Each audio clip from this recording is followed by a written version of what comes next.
नमस्कार। मी शेतकरी आणि समाजसेवक म्हणून छानसीपासून वणी शहरात पंचमी काम करत आहेत आणि कार्तिकीय फुलवासरीच्या रोजगार करणारे 20 वर्षापासून त्या कार्तिकीय फुलवासरीमध्ये काम करणारे 24 कामगार यांना 20 वर्षानंतर कंपनीत आता कामाची व्यवस्था नाही म्हणून त्यांना नोटीस देऊन जे बंद करण्याचं षडयंत्र कंपनीने आखलेलं आहे आणि वणी मतदारसंघामध्ये कोळसा, चुना, सिमेंटच्या आशिया खंडातले सिमेंटचे प्रकल्प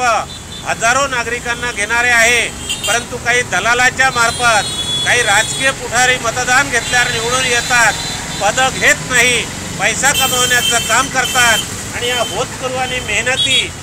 गावकऱ्यांना बेरोजगारावर जो अन्याय होत आहे आणि 4था दिवस उपोषणाचा चालू आहे तरी अधिकारी लोक हातूर आश्वासनं देतात आणि कंपनीचे मुजोर झालेले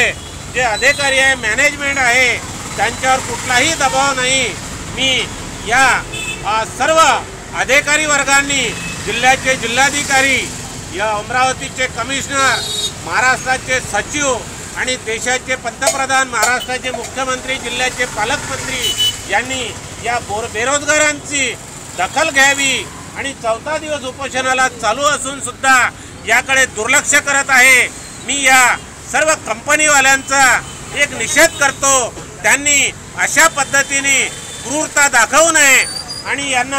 यांच्या लेकराबाळाचा विचार करावा आणि आमच्या मतदारसंघामध्ये कंपन्या खोलतात आणि आमच्या कंपनीच्या भरोशावर, आमच्या मजुराच्या, आमच्या शेताच्या भरोशावर इथे एसी मध्ये आनंद घेतो आणि या गरमीमध्ये 4थ्या दिवसापासून हे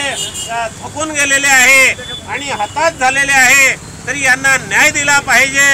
हा असा अघोरी प्रयोग शासनाकडून होऊन राहिलेला आहे, कंपन्याकडून होत आहे, तरी सर्व पत्रकार मंडळींनी आणि सर्व सामाजिक बांधिलकी आणि लोकप्रतिनिधींनी जातीने लक्ष द्यावं आणि आतापर्यंत आमचा मलिंदा माल खाल्लेल्या सर्व नेत्यांना कधी या भागाला मंत्रिपद दिलं नाही, आमचा माल मंत्रिपदाचं कॅबिनेट घेऊन लुटण्याचं काम केलं। त्यांनी आता सौजन्य दाखवावं आणि 4थ्या दिवसाच्या उपोषणवाल्यांना न्याय द्यावा अशी मी स्वतः शेतकरी आणि समाजसेवक नारायण गोडे सूचना करतो, विनंती करतो आणि इथे थांबतो।